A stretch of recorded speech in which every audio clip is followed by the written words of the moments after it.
আসসালামু আলাইকুম। আমাদের সিলেবাসের ৫ নম্বর poetry "It is written in a country church" অর্থাৎ এই যে আমরা ১ম এ যে ছবিটা দেখতে পাচ্ছি এটা কি একটা সমাধিস্থলের বা আমরা যেটাকে কবরস্থান বলি। এই যে কবিতাটা এটাও এইটার উপরে নামকরণ করা হয়েছে কবরস্থান বা সমাধি স্থানের পর। কেন? কারণ এখানে কবি দাঁড়িয়ে, দাঁড়িয়ে ভাবছেন। কি ভাবছেন? যে এখানে যে কবরগুলো আছে সেই কবরগুলায় ধনী, গরিব নির্বিশেষে সকলে একসাথে শুয়ে আছে। তাই না? ধনী হোক বা গরিব হোক সকলে কি একসাথে শুয়ে আছে। এছাড়া তিনি ভাবেন যে এখানে যারা শুয়ে আছে ধনী তাদের কথা, যারা শুয়ে আছেন গরিব তাদের কথা। যারা গরিব তারা দেখা যাচ্ছে যেমনটা জন্মগ্রহণ করে তারা সেভাবে মারা যায়। আম কিন্তু তারা অনেক অপরচুনিটিস পায় না। শুধুমাত্র তার টাকা বা অর্থ থাকার অভাবে। তো আমরা দেখা যাক যে এই পোয়েমটা দ্বারা কবি কি বোঝাতে চাচ্ছেন। তো এই কবিতাটা লিখেছেন Thomas Gray. Who is Thomas Gray? An English poet from the 18th century. ১৮ শতকের একজন কবি। This is his most famous poem. এই কবিতাটা তার সবথেকে বিখ্যাত একটি কবিতা। Showing his deep thoughts about life. এটা আমাদের জীবন সম্পর্কে একটা গভীর চিন্তাভাবনা তুলে ধরে।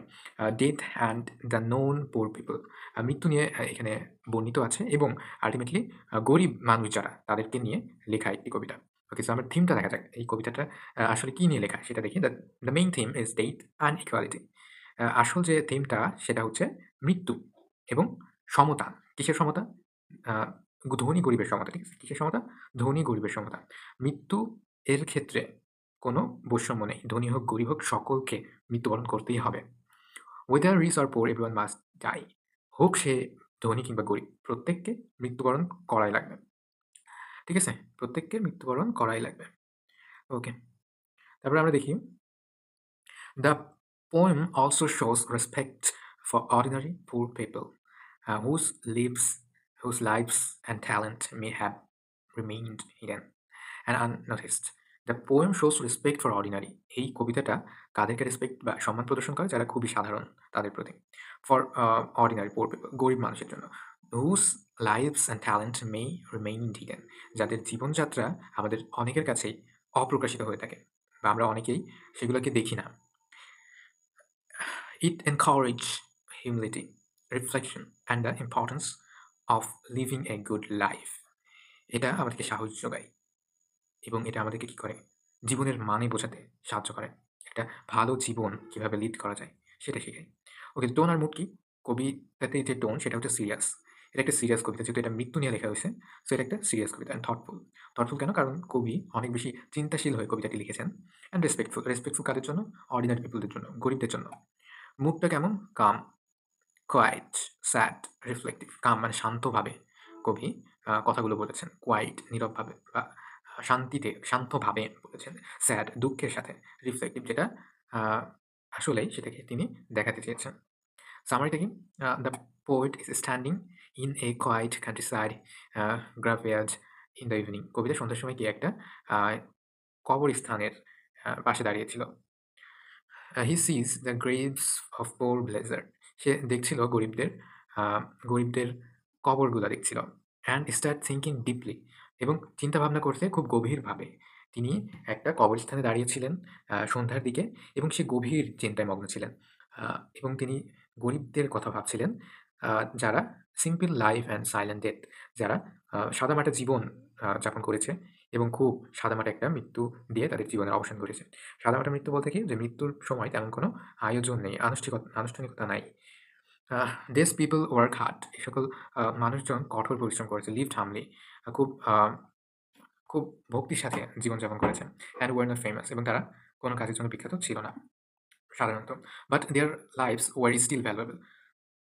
কিন্তু তার সত্ত্বেও তাদের জীবন অনেক মূল্যবান। দ্য পোয়েট সেইস, কবি বলেন, ডেথ কামস টু অল, মৃত্যু সকলের কাছে আসে। Kings and rich people die just like the poor. রাজা হোক কিংবা ধনী মারা যায় কিসের মতো? গরিবের মতোই মারা যায়। ঠিক একটা গরিব যেমন মারা যায়, একটা যত বড় রাজাই হোক না কেন কিংবা যত বড় ধনীই হোক না কেন, সেও একইভাবে মারা যায়। He wonders how many people might have had great talent. সে আ এইটা বিস্ময় প্রকাশ করে যে এখানে এর ভেতরে কত মানুষ আছে যাদের অনেক, অনেক ট্যালেন্ট আছে, অনেক গুণ আছে। But they were never known, কিন্তু তারা কখনোই আ আমাদের সামনে আসবে না বা তাদের কখনোই চেনা হবে না। Because of poverty and lack of chance. পভার্টির কারণে বা দারিদ্রতার কারণে কি চান্স অনেক কম তাদের লাইফে। তাদের লাইফে সুযোগ অনেক কম। The poem tells us to be kind and modest. এই কবিতাতেই আমাদেরকে বলে সদয় হতে, দয়ালু হতে and not to be proud of money or success, এবং এই যে অহরহ টাকা এবং সফলতা এগুলোর জন্য খুব বেশি গর্বিত না হবে। কারণ এগুলো কি, আমরা যতই টাকা উপার্জন করি, যতই সফল হই না কেন, মৃত্যুর কাছে সকলকে হেরে যেতে হবে।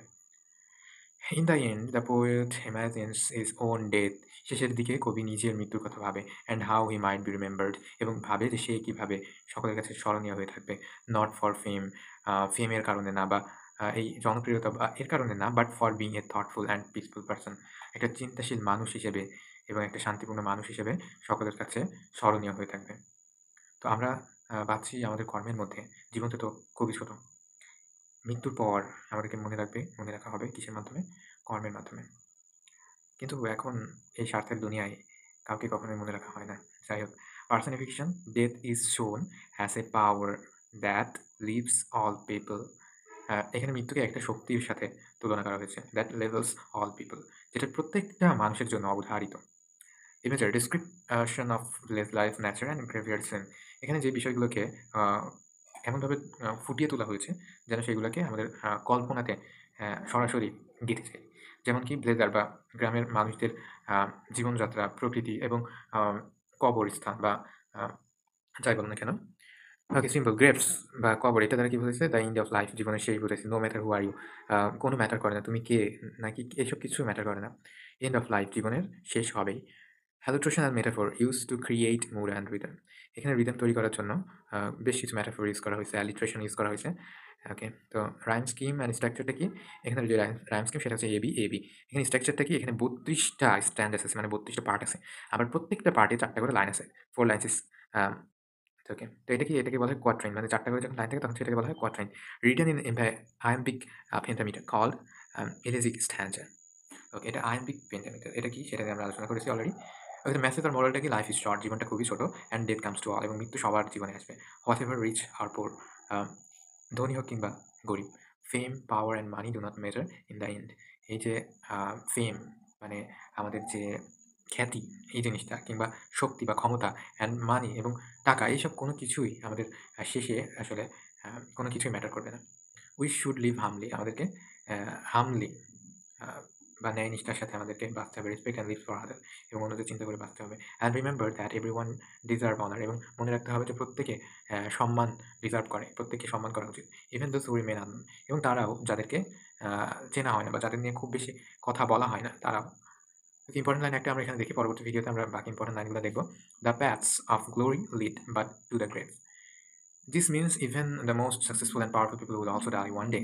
তার মানে কি, the path of glory lead but to grave, সে যত বেশি উন্নতি করুক না কেন, সে যত বেশি আলো ছড়াক বা উজ্জ্বল হোক, তাকে মৃত্যুর পথে যেতেই হবে, তাকে মরতেই হবে। ইভেন দ্য মোস্ট সাকসেসফুল আর পাওয়ারফুল পিপল, সে যত বড় সফল মানুষই হোক না কেন, যত বড় ক্ষমতাধারী মানুষই হোক না কেন, প্রত্যেককে একদিন মরতেই হবে।